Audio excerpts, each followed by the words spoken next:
Every year, the global video game industry gathers here for one of the most important events in interactive entertainment, the Game Developers Conference, or simply GDC.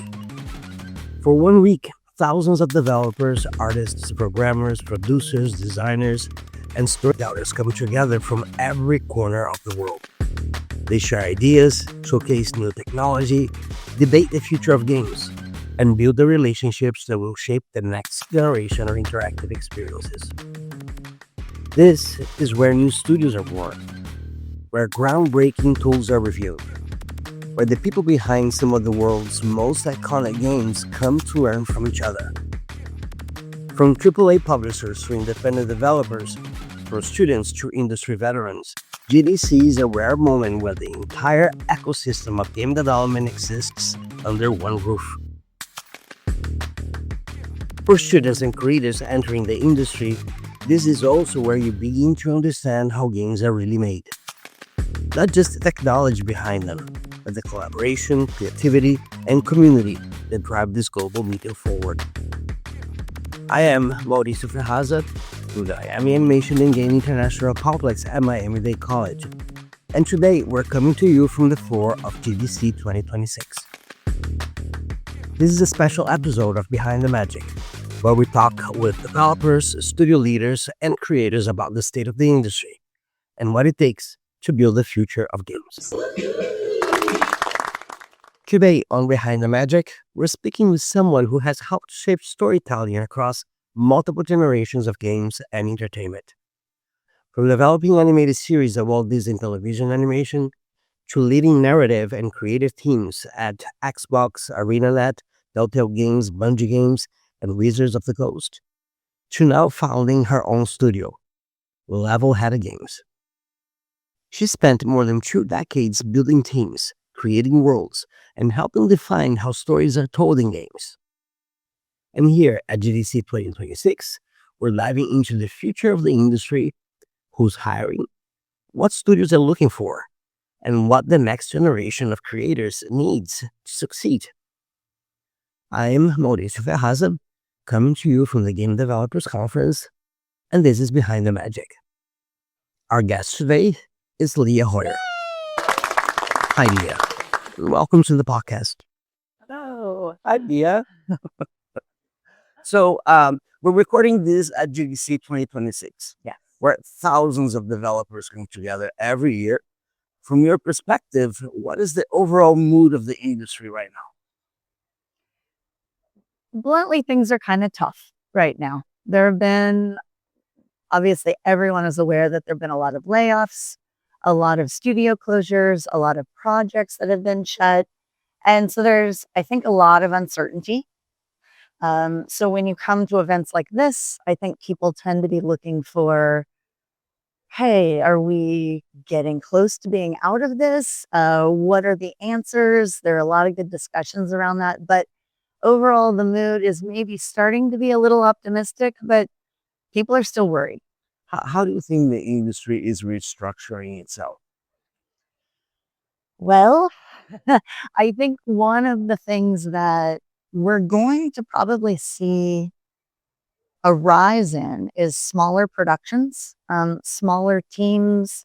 I think indie studios, AA studios are the ones that are going to have the agility to respond to the changing market. It's not to say we're not going to have some of those big AAA games, and particularly well-established franchises are probably pretty good bets for studios, but it's really hard to justify the cost of 300-400 person teams to make a game for 6 or 7 years.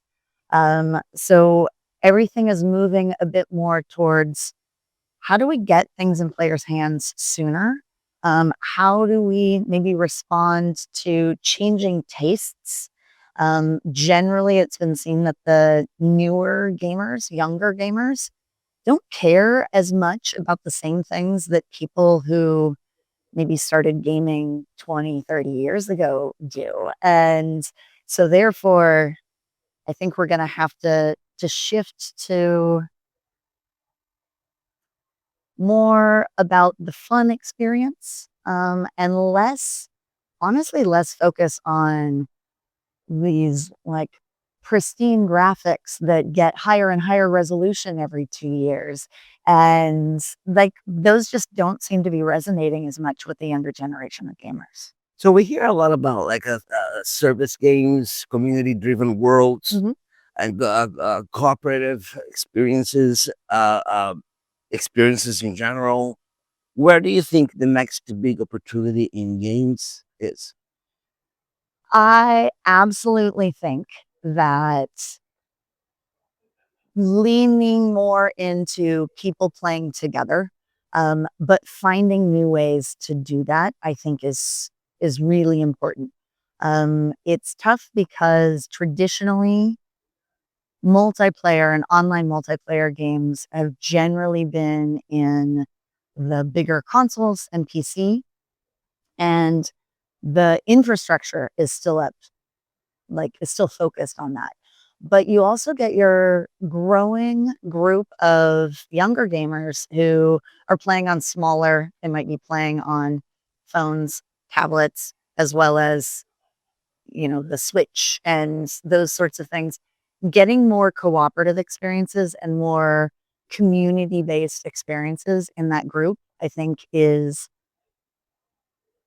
where you're gonna see a lot of appetite for in the future. I also think what's really important is gamers now don't have as much of an appetite for the toxicity that has been such a part of online gaming. They really are looking for more cooperative play. They're looking for friendlier communities. They're looking for safe spaces where they're not going to be judged. And they're bringing a great attitude to that. But the industry has to make sure that then it's allowing those places to be and to grow and to thrive. So going back to industry, Mhm. who is hiring right now? Uh, Are the opportunities mostly with the AAA studios, indie studios, startups? mhm. Where's the opportunity?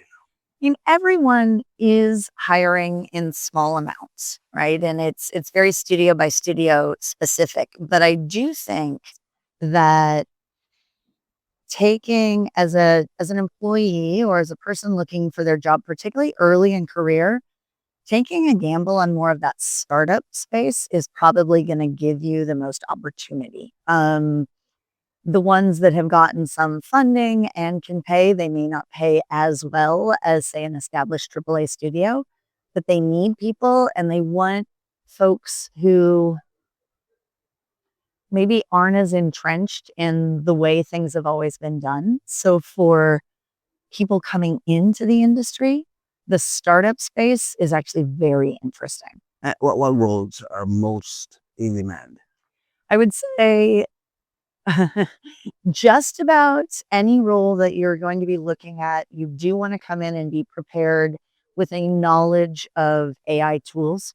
So the not to say that games should be made entirely with AI, but they are really hungry for people who are kind of AI native and understand how to get better productivity out of tools. I think there's obviously such a huge debate right now as to where do you draw the line on how you use AI. But the truth is, it's out there, it's a tool, and in many ways, it is going to make the industry more efficient. I personally don't think it will ever replace creativity. So that's the other thing that I would say people should be honing their truly creative skills. How do you think outside the box? Because if you're constantly going to AI asking for what your next mechanic is going to be, every game is going to start to look the same. And that's not going to do anything. So bringing great design is always going to be in demand. Production right now is actually quite in demand. Producers who understand how to utilize some of those tools and wrangle teams. And I would say the other area that is changing, but is still always going to be in demand is coding.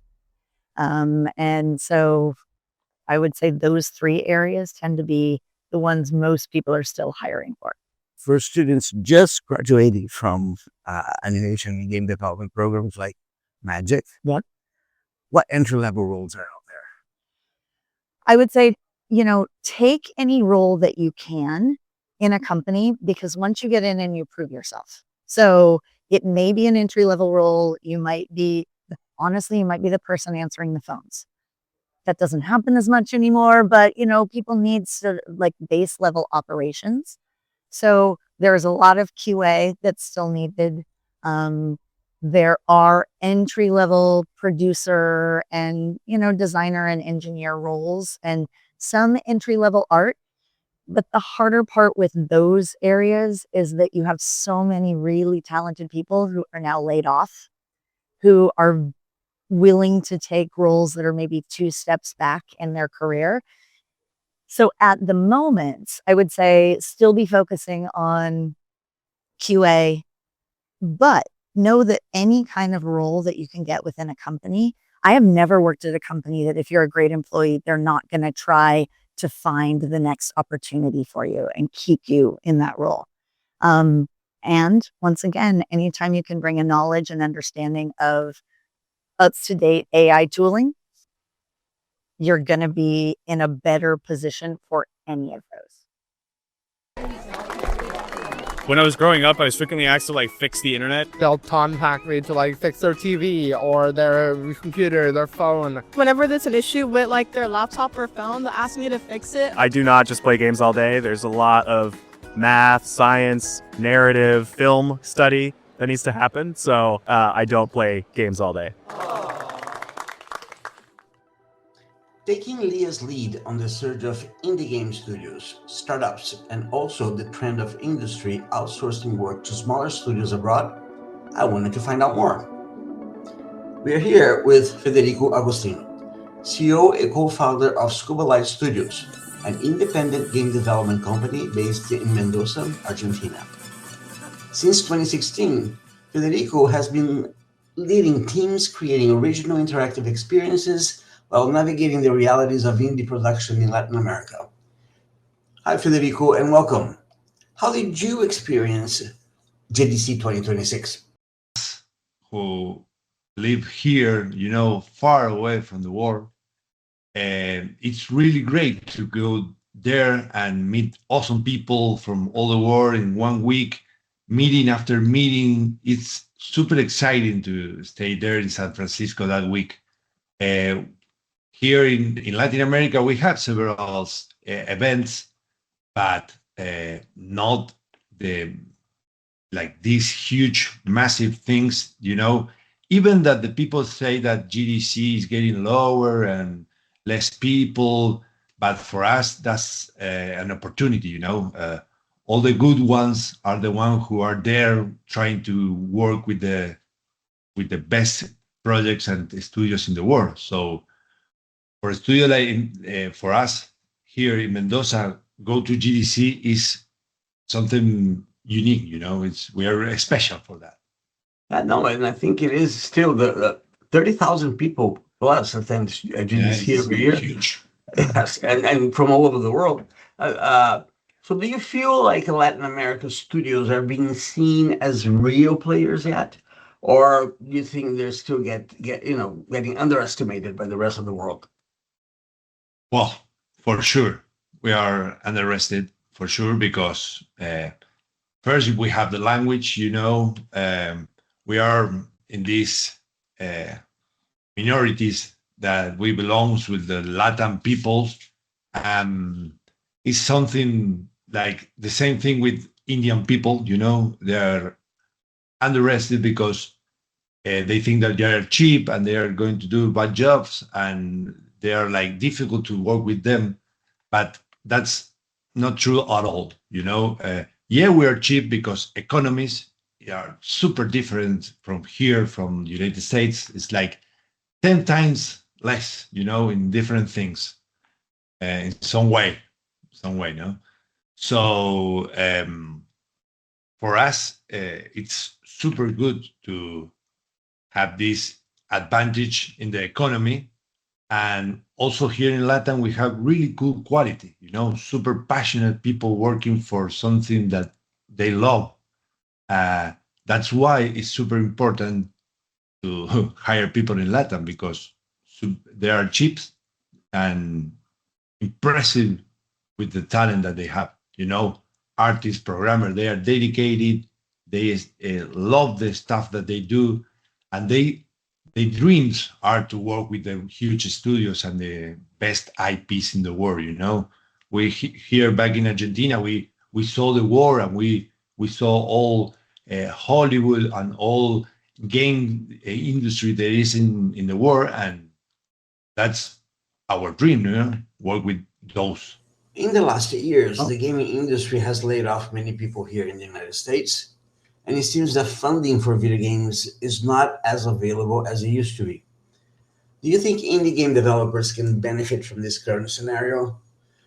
Well, less job. There people get laid off because they finish their project and they don't have any job to hire us. But at the same time, after all those layoffs, people need to continue developing things. So for studios like us, we are little studios to work for projects, it's a really good opportunity because all the companies now they don't have people in house, and they need to continue developing games.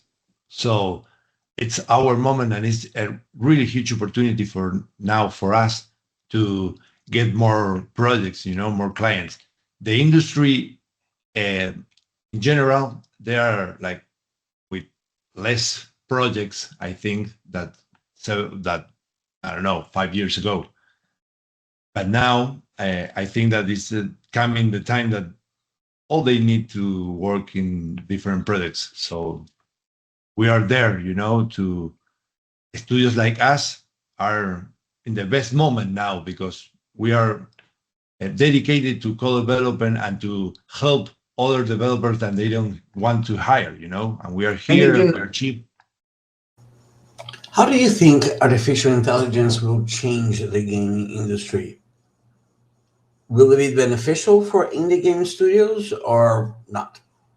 Yeah, And I think that the AI is great. It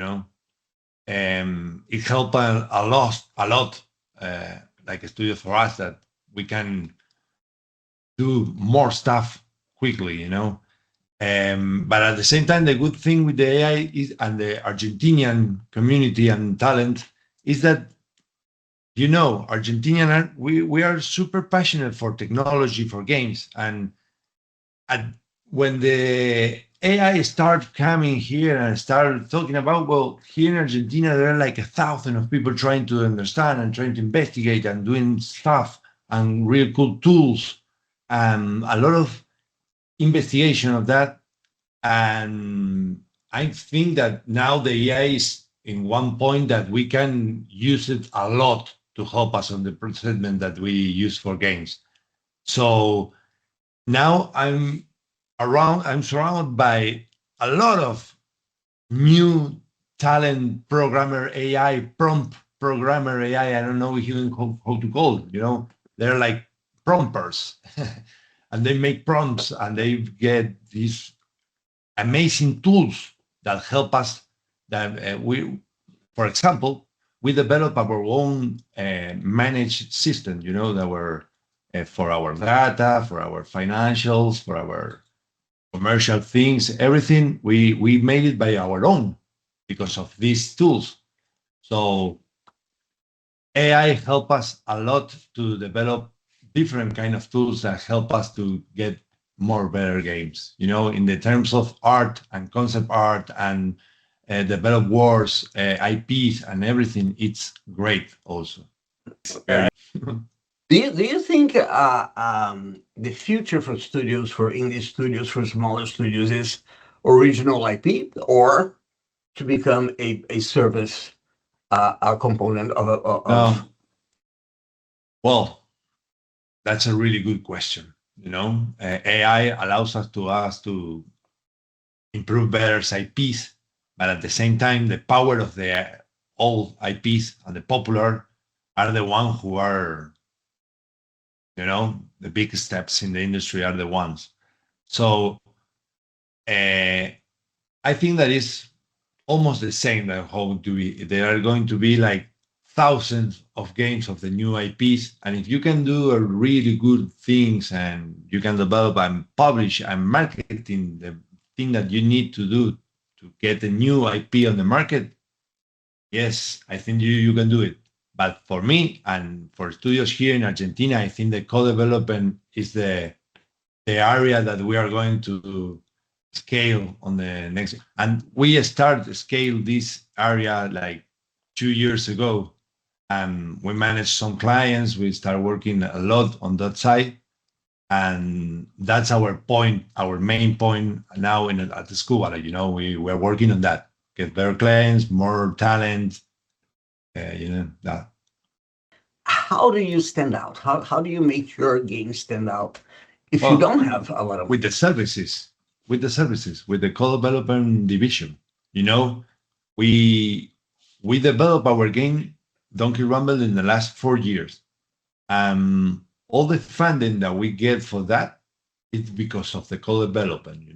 We sell a co-development service, and the margin of that, the profit, we invest again in our game, and that's the way that we can do the game, and that's the way that we get money.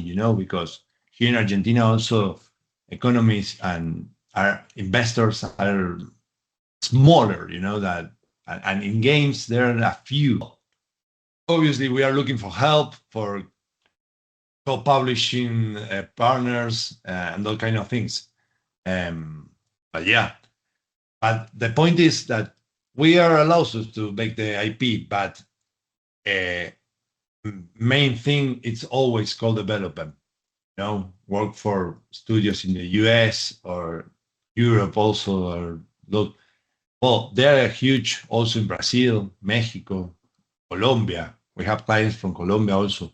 There are a lot of huge studios that they need help, and we are there for them. Well, Federico, thank you so much. It was great talking to you, and I hope to see you next year at GDC.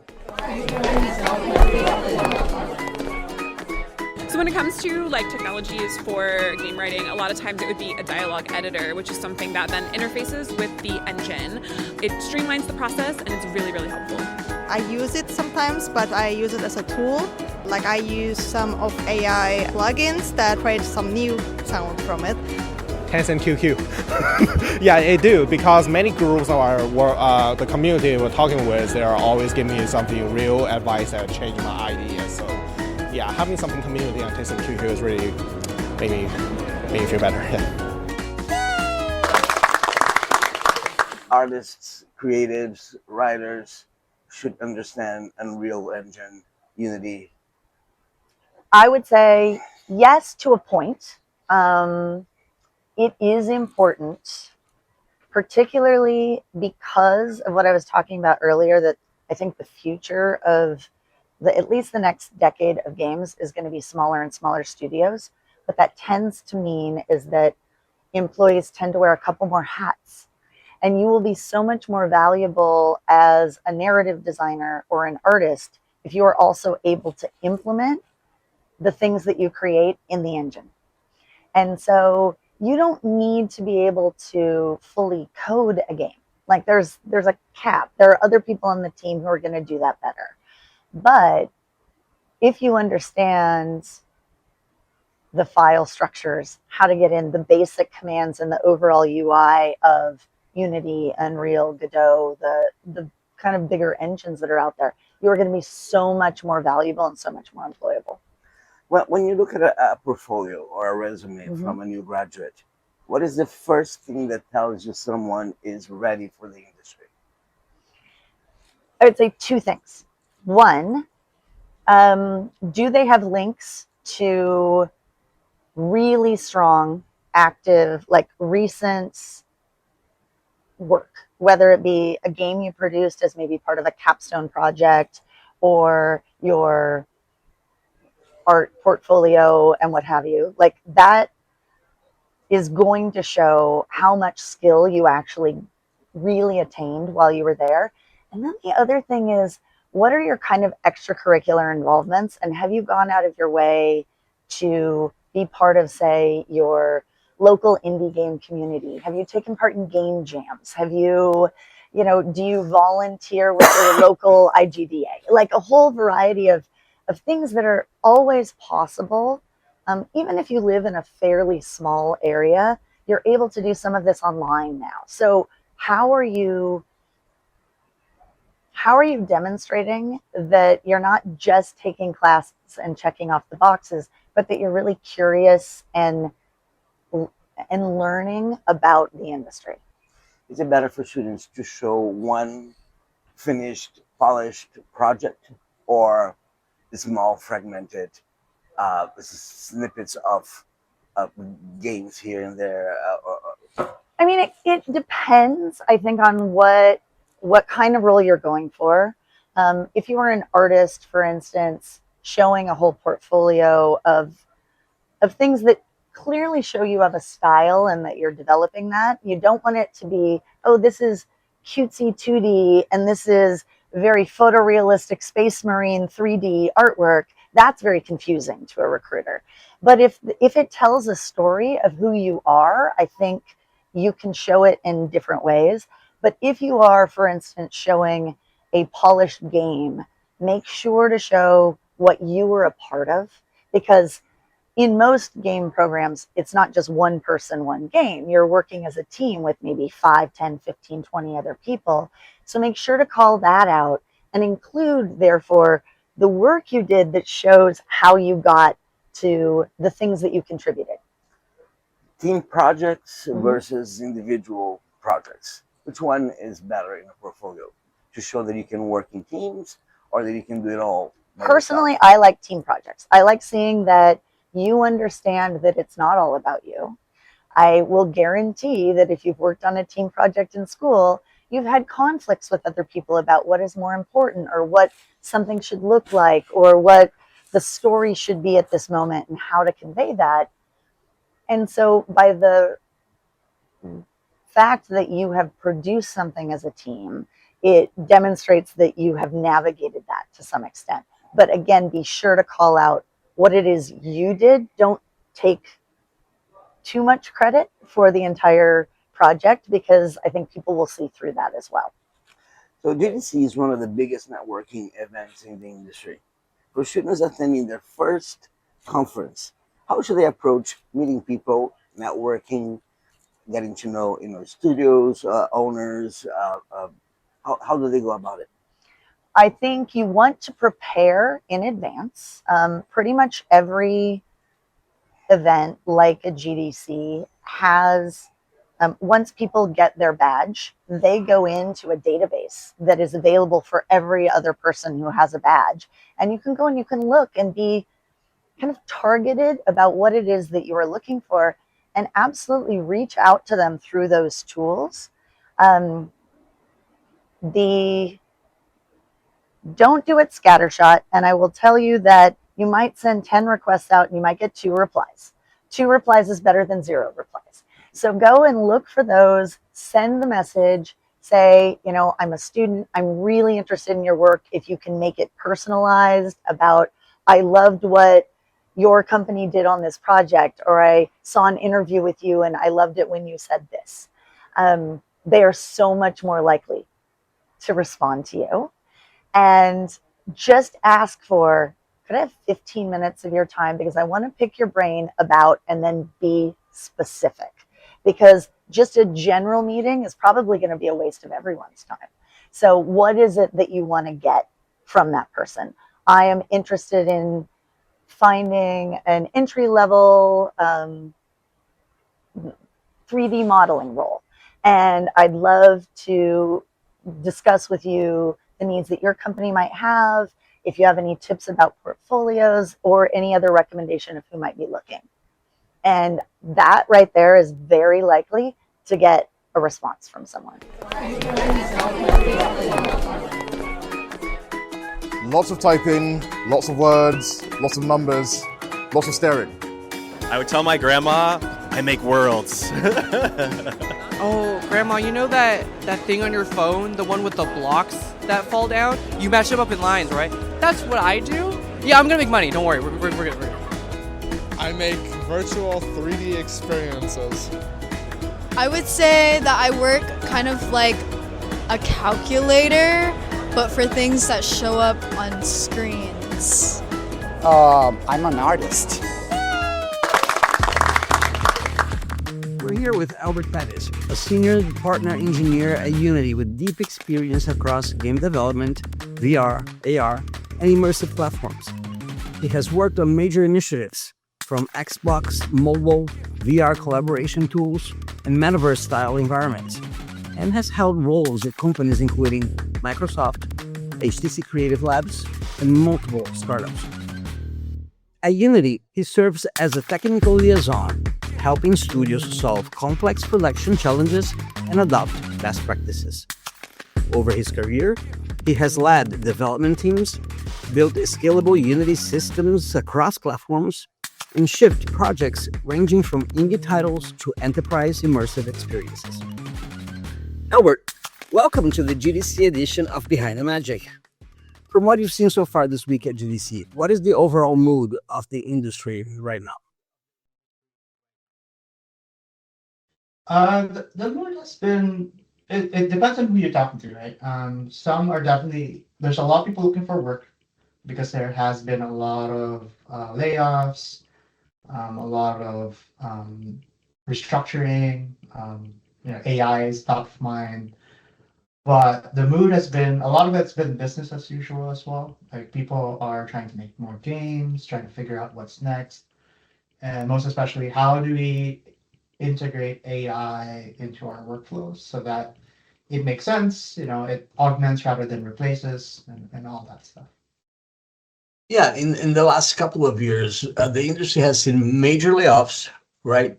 But also a surge of smaller studios, independent developers.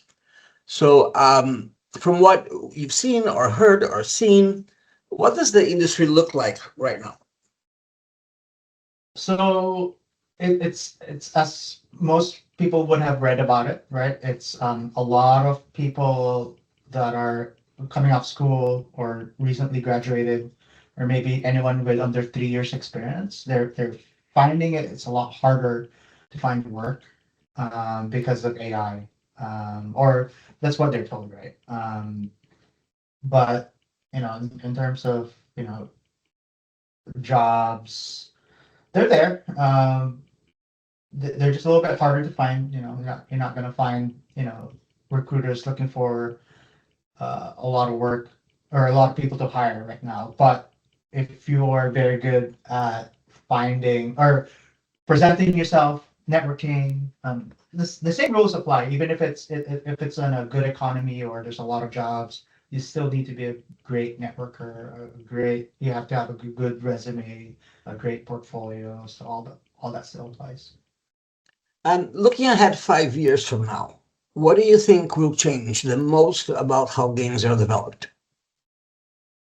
Definitely a lot of it's going to be in workflows. Because right now we are in the midst of a transformation, right? We're transforming between pure, mostly human-driven development into a human plus AI-driven development. What that looks like, we all are kind of trying to figure that out. But currently what we're seeing is that AI has gotten to a point where it's actually able to do things that maybe a game developer doesn't want to do, right? If a game developer wants to really focus on the fun stuff, right? Creating the game, the balance, the fun factor that AI wouldn't really understand or be good at, then there's that. And then they'll use AI to kind of work on things like the back end or building things or automation, testing, things that are very time consuming, but just as critical, but doesn't require a lot of creativity.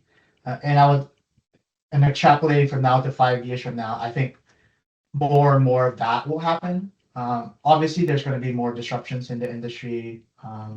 The tools that we use is going to be more agentic focused.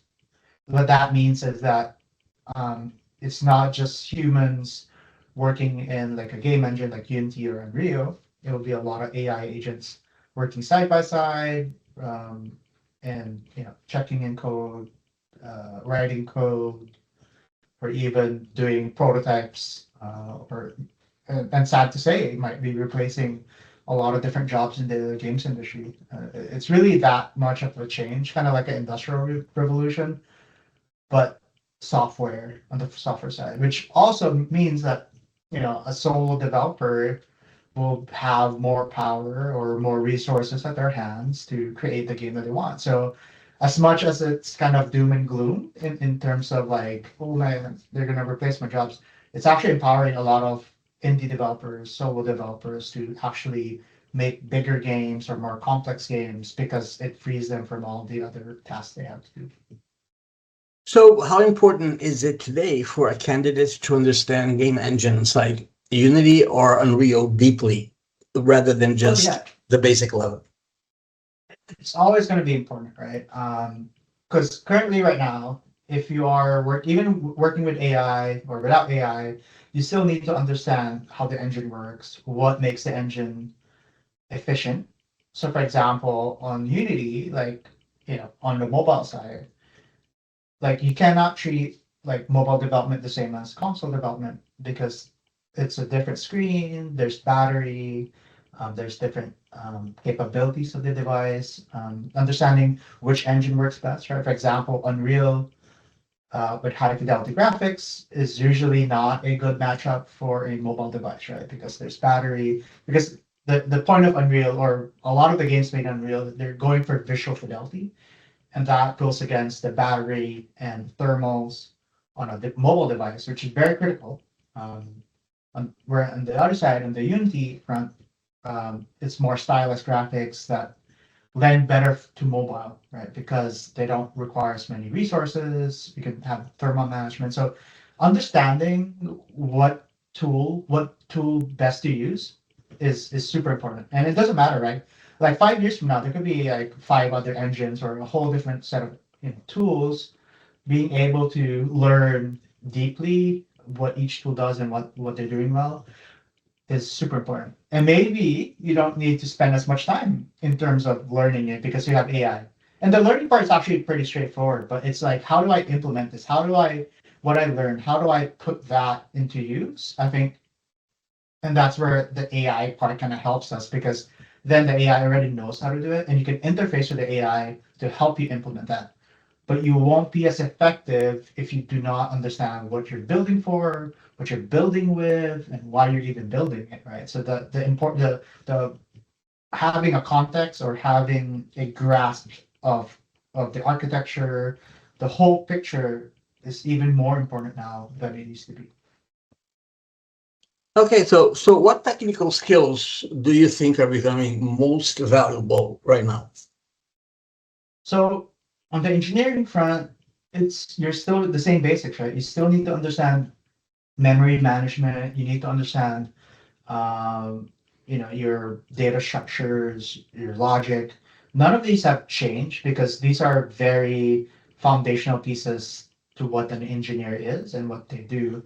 And many cases you'll find a time where AI won't be able to solve it, or an AI might be going the wrong direction and you have to steer it. So having strong understanding of that, and maybe one language, right? So that you actually understand and write in a code that, when you read code, it's easier to read code when you write in code, right?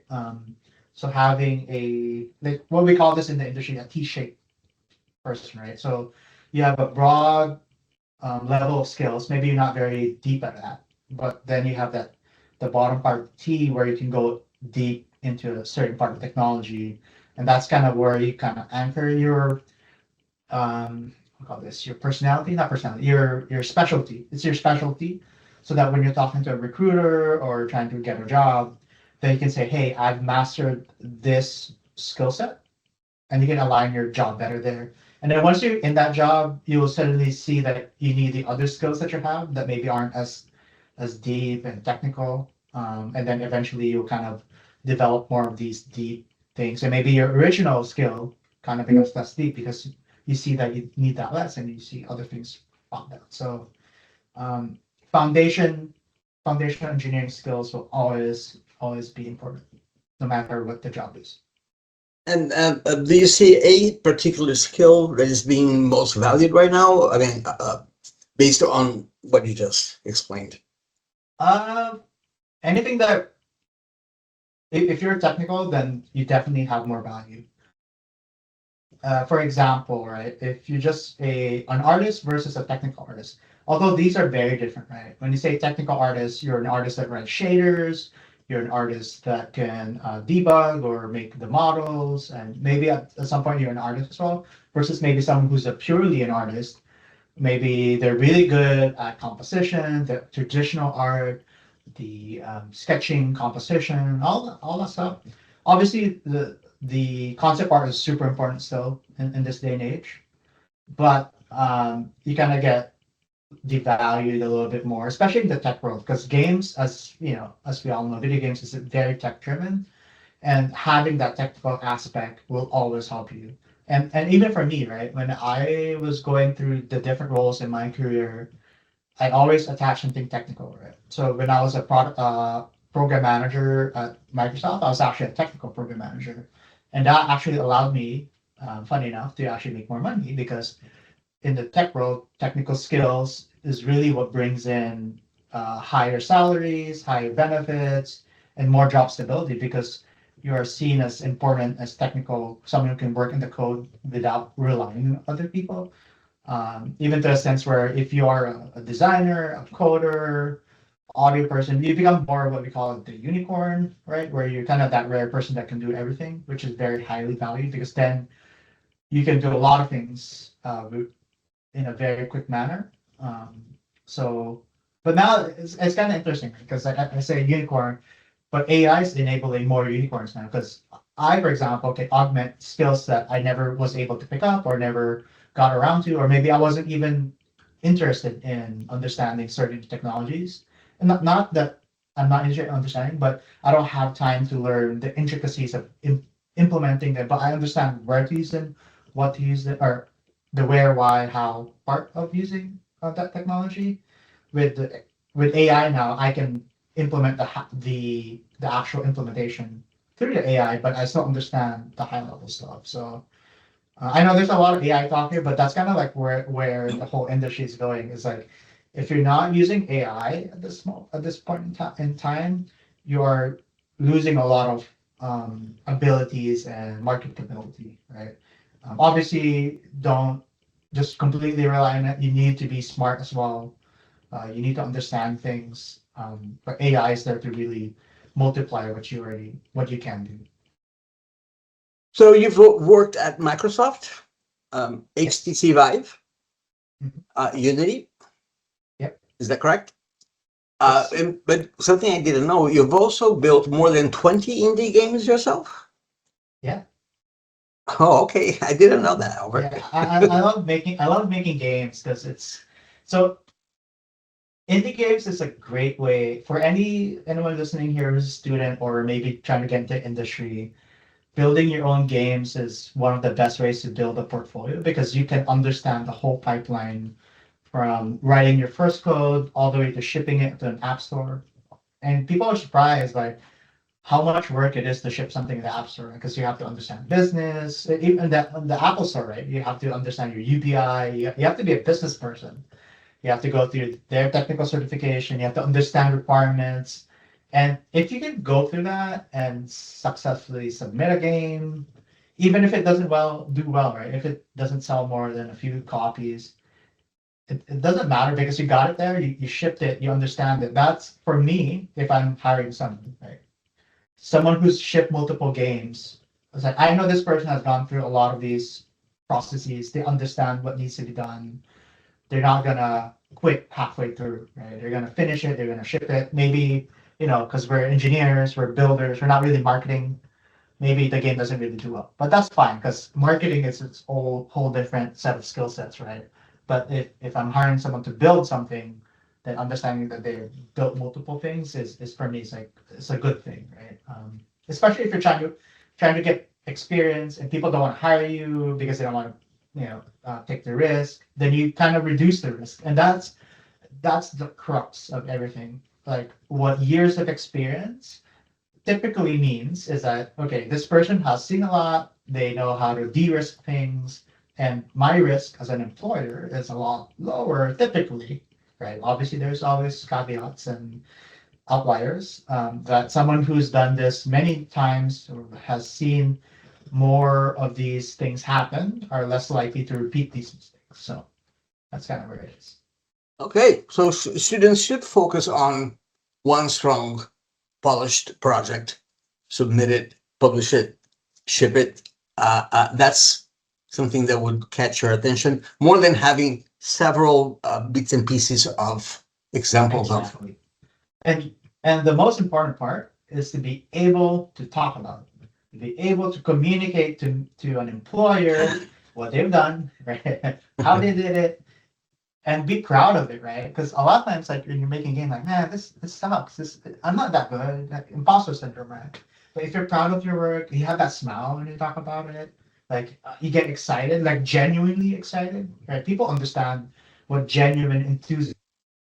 Because at the end of the day, games are an art, right? It's an art form that uses a lot of technology, but it is an art form. And if you're in there working on it because of joy, because you love what you do, that's great. That's an extra thing that people like. And we're talking to some other people, who are hiring, they love making games usually, right? I would hope so. And that's something you can connect with, like the love of games and how people make games. So it's actually pretty easy because we're passionate about games. Right? There's a reason we're in the game industry. If we all want to make more money, if we would just work in other industries, but the game industry, a lot of the value we get as individuals is actually making a game that makes people feel a certain way. So, and it's funny because most programmers, developers, they're very shy individuals, right? So how do you do, for someone who's going to GDC for the first time, for example, what's the best way for them, new to the industry, to network, to get to know people? What should they do? there's many ways to kind of attack this, but think of GDC as a place where people are there to talk about games, right? People are there to network, to talk to students, to talk to everyone. And as a student, right? Um, Everyone in the game industry was where you were, right? Like we were wide-eyed, we were like, I don't know what I'm doing. Same for me. Like my first GDC, I still remember, I was like, I don't know what I'm doing. I think this is the right way. But people are nice. Like you can talk to anyone in the industry, 5 years, 10 years, 15 years. They know you're a student, right? Just say you're a student or a fresh grad.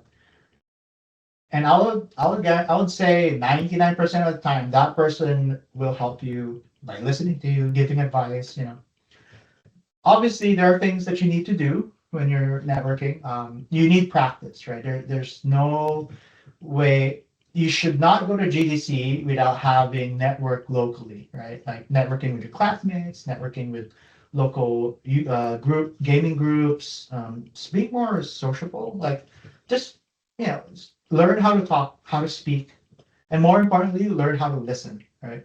The most important part is that in these conferences, a lot of times you're going to be standing in a circle, right, talking to people, and a lot of times you don't need to say something. You don't need to put your piece in, especially if you're a student or you just recently graduated. You're there to learn, to soak up the knowledge, and just standing there listening, nodding, agreeing is a good start, right? Even if you feel shy, just being in that circle, it gets you more comfortable, right? Then you get to see, okay, how do people talk? Like, what is the lingo? What is this trends right now? And even if you don't contribute, you don't need to contribute like by speaking. You can contribute by nodding or just being there, and that kind of builds up into your internal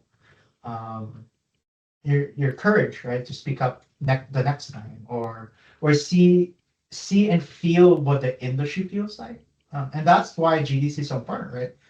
It's really not about a lot of GDC is about coming together in the same space over and over again to see and talk to people in front of each other to know, okay, how do you feel? Like, how's the industry? What's the vibes? Like, what's hot? What's new? What's not cool? And then you take that for the rest of the year, okay, so this is where the whole industry is feeling. And you can kind of plan your way through what's happening. Like, for example, like, say it's a student, right? You come in, like, someone told you, hey, build your resume this way. You don't know if that resume is actually going to be effective, right? But guess what? The best place to ask people is like a GDC. Hey, I have this resume. Can you help me review it? Just a quick view. I'm not looking for a job, and that's important, right? It's like, don't ever open up, like, I need a job. I'm like, ultimately, that person will just like, I'm not talking to you. Even though they're nice, right? They're most likely going to shut down, like, oh, okay, this is kind of weird, awkward, right? You don't ever open that way anyway. You can just, hey, I'm a student, blah, blah, blah. I've done this and this. Like, I'm trying to get my resume, because that's what literally I did. I was asking people that I talked to, hey, can you look at my resume? Give me what you think. Hopefully, with the resources now, you'll be pretty much near the mark if you've done your research, like what the resume should look like. But then for a specific company, like they might look for a specific type of resume, a specific format, making that network connection. And that's another thing too, with the games industry or any industry, to be honest. It's about trust, right? I've gotten a lot of gigs, a lot of work from people who trust me. If I ask them, why do you want to hire me, and they say, because I trust you, not because of you can quote some weird metric or that you're the best of the best, but it's because when I know if I put my name out there and I say, hey, hire Albert, that I'm not gonna let them down, that I'm gonna do the work. And that's enough. Even though it's not the best work, right? You don't always have to do the best work because that's kind of tiring and not really natural. But being that person who can consistently give a certain level of work that people can be proud of and know that, hey, this person's been delivering consistently with high quality, they will be good for our team or for this project. So if you were imagine you're entering the industry today, knowing what we know today, what would you be learning or studying or obsessing about in the next 12 months so you get a better chance at getting into the industry? What would you be? It's basically so basically it's what I'm doing right now. So I am somewhat obsessed right now with agentic AI, because it is the workflow that is here, that if you understand how to use it, you understand how to make your life easier by making you faster, by making you a 10x engineer, then that's kind of something I would kind of concentrate on. Maybe a little bit different if you're just out of school, right? Because you do need that industry experience. So what I said earlier about creating your own project, make a few of them, right? It's so fast now to make a project that prototyping with AI is very important skill in your tool bag. So make projects, make them without AI. Try it without AI, then make them with AI. Then talk about it, like how you see what AI is helping, how AI is helping you with or without or in a project, right? And I think that makes it more of a lived-in experience as you're kind of talking to an employer, rather than saying, hey, I think AI will do this. That's not very effective, right? But saying, because of these 5 projects I've made, I've learned that AI can do this, do that, and these are things I can grow with, and know that if you are coming off school or fresh grad, employers know this, right? And there's always going to be a leeway for you, like, okay, who we're hiring is going to be fresh out of school, but if they are smart, they are willing to learn, they're fast, they're adaptable, then we will take the risk, right? Because we need that. Like, companies need fresh grads for fresh ideas, and someone who they can train to be in their workflow. So being able to present yourself that way is a very, very key thing to do. But also, it's not always going to be the case for every company, right? So there's another thing of researching of who you're applying to. So, and this is actually probably the most important part, is just writing a generic resume and just shooting it out randomly to 100 or 500 different job openings will result 0, right? You won't probably even get 1 or 2 callbacks, right? And then 0 interviews. What you need to do is to really put in the effort, right? Is to tailor that resume for each job opening, like hit their keywords, put front and center what you're trying to say, because everything is a narrative, right? If you think about it, if it's AI or a person looking at your resume, where do they look first? The very top, right? And if I'm a hiring manager, I'm looking for a position to fill like a game developer who's done mobile on Unity and 2D games, right? Guess what I'm going to be looking for? Mobile, Unity, 2D. If I don't see those 3 words in the first sentence or 2, then I'm like, okay, well, is this the right hire? Right? If you give someone an excuse to not hire you, then you're kind of losing it, right? So that's why, for me, your narrative, how you present yourself, how you write resume, how do you make it easy for someone to hire you? If you make it easy for someone to hire you, guess what? They can hire you, right? It's like an easy hire is the best hire because they made it easy. You got hired, you did the job, and they look good, you look good, everyone gets paid, everyone's happy, right? So that is the most important part is really making it easy for someone to hire you. If you can understand that, then all your actions you take will kind of flow towards that. All right. Well, thank you so much, Robert. This was great. You're welcome. Thank you, Mauricio.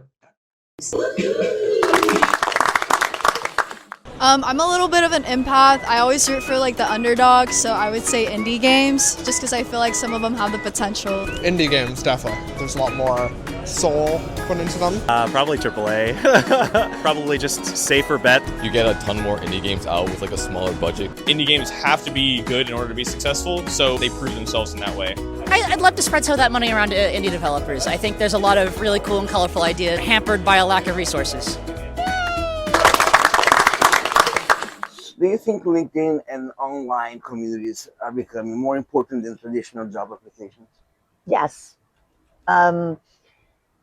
Just sending in right now, especially with the state of the industry, just sending your resume in through the normal channels on like Blizzard's website, I guarantee you they are getting at least 500 other resumes.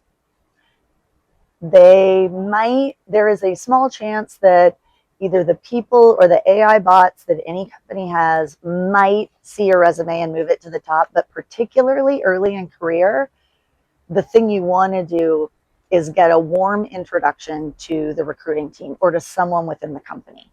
And by that, it is, okay, I'm connected with Leah on LinkedIn, and Leah knows 5 people at Blizzard. Maybe I can reach out to her and she will know someone that she can forward my resume to.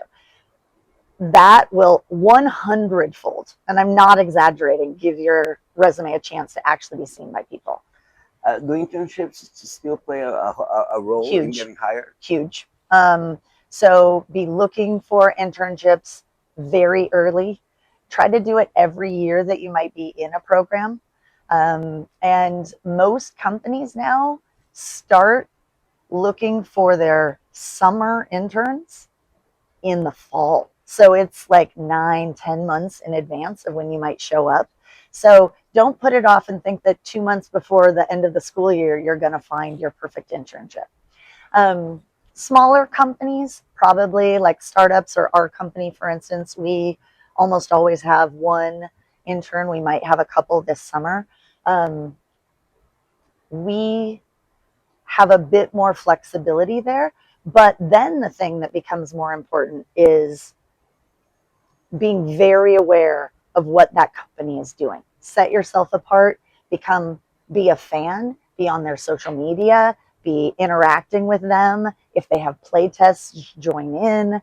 Like, you have to do a lot of work to show that you are the right fit for them. And a lot of that is just showing that they're the right fit for you. They make the kind of games that you're excited about. They're doing things that you're excited about. And the bar for an internship is significantly lower, but that gives you that opportunity to get in and to prove yourself and then hopefully get that job offer at the end of that stint. So, narrative design is a career many students are curious about. How does someone actually get into or get hired as a game writer or a narrative designer? It is tough right now, for sure, but it's tough for everything. So the biggest thing I will say for anything you want to do is you should be creating. If you want to be an artist, if you want to be a designer, you want to be a coder, you want to be a narrative, you want to do audio, do it. Like everyone has the tools, and maybe you're in a school program where it's almost forcing you to do it because it's a requirement, but then do it more. Do it when you're at home. For narrative, something I always recommend to people is there is a totally free, really easy to learn online tool called Twine.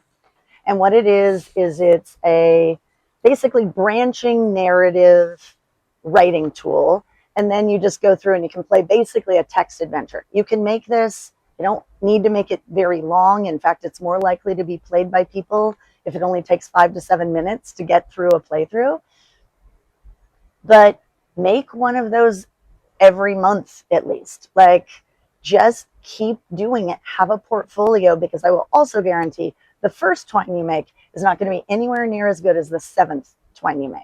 You have to practice it and you have to keep doing it, and that gives you a body of work. The other things, just like anything else, be looking for those companies that do those things well. Try to find a mentor or a sponsor within those companies. They might not even be able to hire you, but if you know someone who does narrative and does it well, reach out to them and ask if you can, get them to review some of your work. Ask them if, you might be able to ask them some questions or check in with them on a quarterly basis. Make those connections, because just like anything else, that's what's doing it. But if you're not actually making interactive narrative, no one is going to hire you to make interactive narrative. So just start doing it. And Twine's a great way to get started.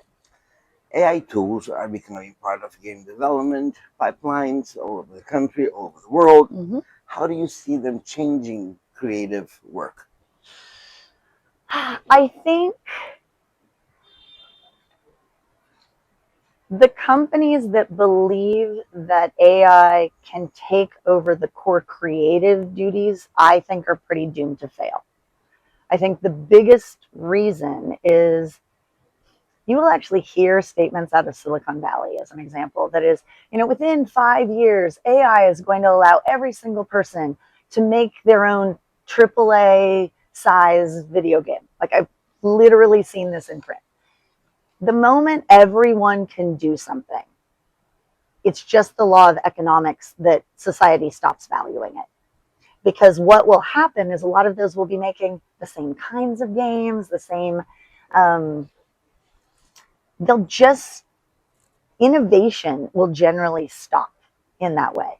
So I think what you want to use AI for, what the smart companies are doing, are finding ways to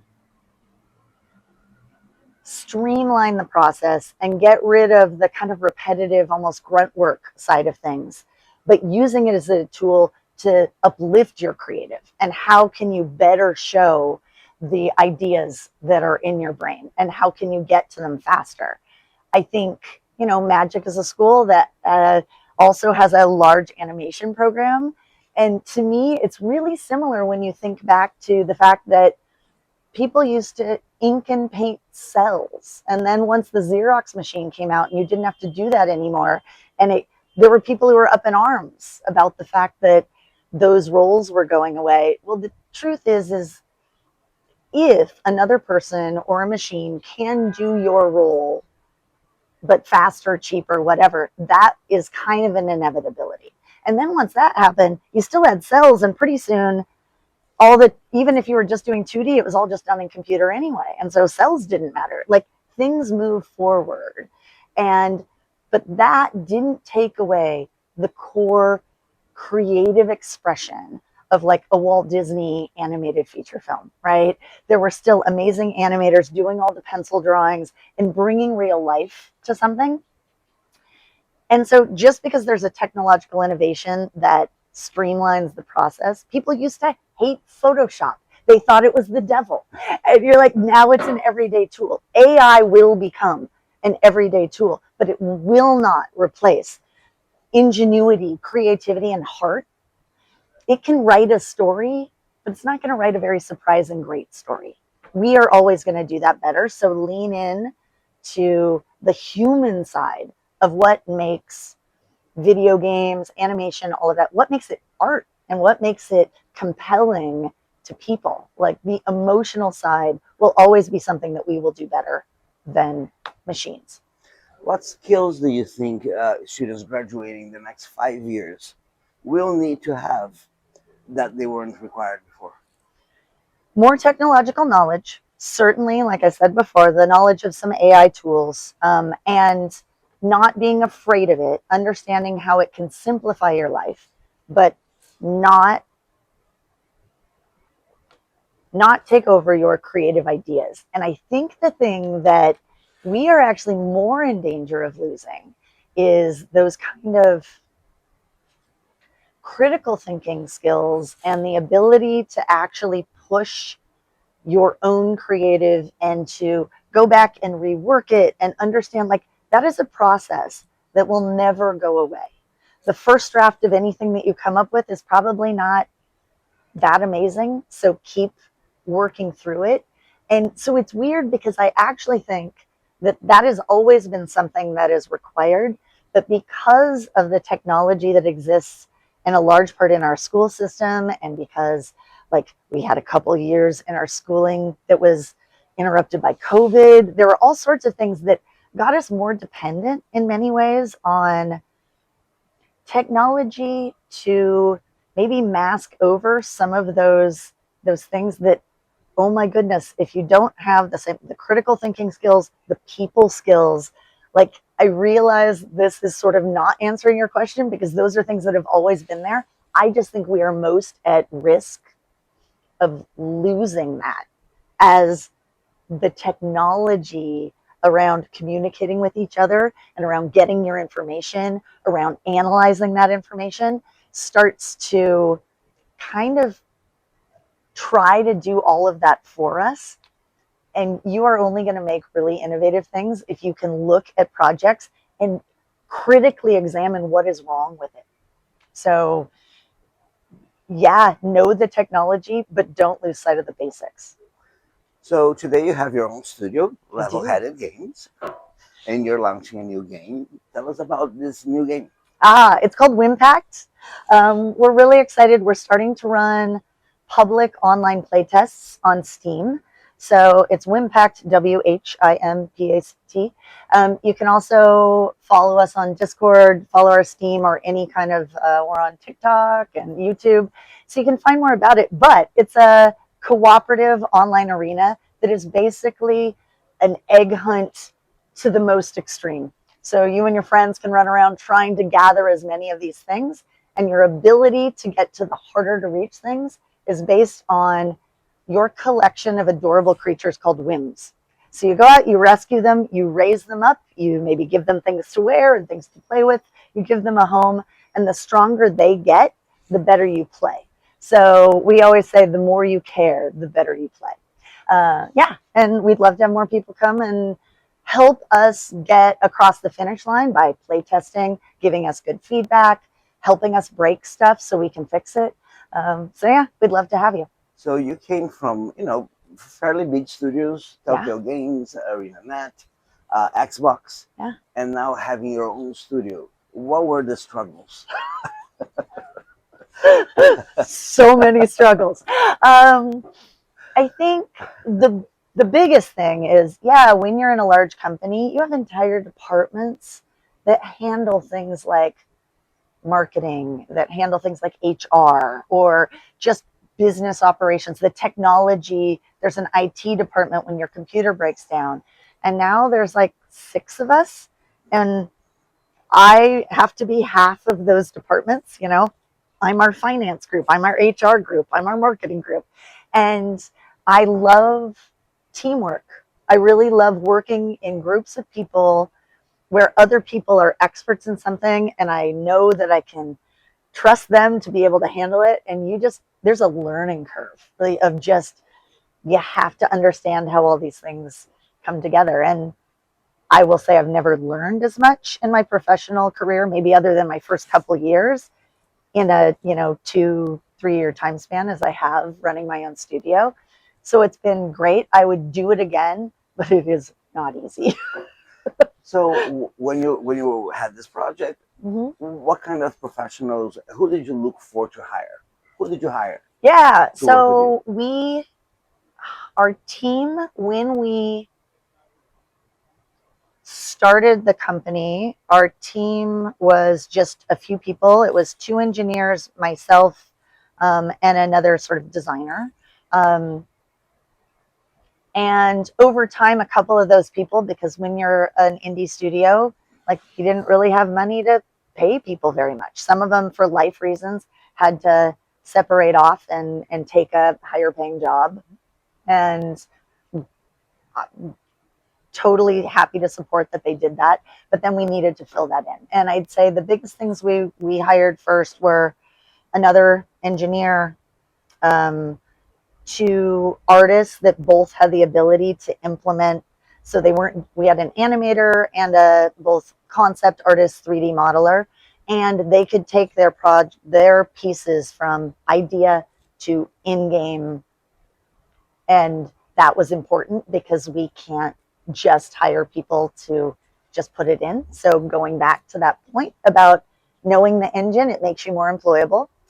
And a technical artist and a producer. So we had a team of about 8 people, and that is kind of grown and shrunk as we need to have people, because sometimes we'd bring someone on knowing that they'd only be there for 3 months to help us get a certain thing done. And they do that contract, and then maybe we will hire them again for another 3 months when we're at a new phase. And where can we find your game? Where can students test your game? Where can we find it? Yep, the best place to go is 2 places. Steam, just look up Wimpact, WHIMPACT. And if you search that in, it'll pop right back up, and you can request to be part of our playtest from our Steam page. And we'll let you in, and we're going to have we actually have a live one now, but we're going to have another one. Depending on when this goes out, we will have one around sort of the Easter time. Because like I said, we're an egg hunt on steroids. So we're going to do one around that. And you can also join our Discord. And it's the Wimpact Discord. If you just search for us, it's a great way to stay up to date on all the things that we're doing. Well, thank you so much. Thank you. And I wish you all the luck, all the best. Thank you so much. Thanks, Mauricio.